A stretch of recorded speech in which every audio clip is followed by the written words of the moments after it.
বন্দে মাতরম। ওরা ব্রিটিশ কোম্পানির চিহ্নদের তিনটে শিল্পকে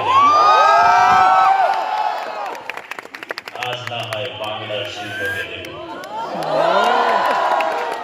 নমস্কার, শুভ সন্ধ্যা সবাইকে। অনেক অনেক ধন্যবাদ। আপনারা আজকে সন্ধ্যেবেলা এসে সময় বার করে এই সিনেমাটা দেখেছেন এবং দেখার পরে যেভাবে আমাদেরকে ভালোবাসা দিচ্ছেন, আপনাদের প্রতিক্রিয়া জানাচ্ছেন, আমরা সকলেই টিম, আমরা ভীষণভাবে এনলাইটেন, ভীষণভাবে অভিভূত এবং ধন্যবাদ ছাড়া কিছু জানানো নেই। প্রতিক্রিয়া বাকিটা নিশ্চয়ই বলে দিয়েছে, কিন্তু বাকি কথা যাওয়ার আগে একবার কি আমি একটা জিনিস ডিমান্ড করতে পারি আপনাদের কাছ থেকে? সবাই মিলে এই গোটা টিম, কেউ বলে বিপ্লবী, কেউ বলে ডাকাত, যারা আজকে এখানে উপস্থিত আছেন, যারা নেই, যারা সবাই মিলে যদি আপনাদের মনে হয় যে আমরা একটা অনেস্টির সাথে কাজ করেছি, তাহলে এটা জোরে হাততালি চাই।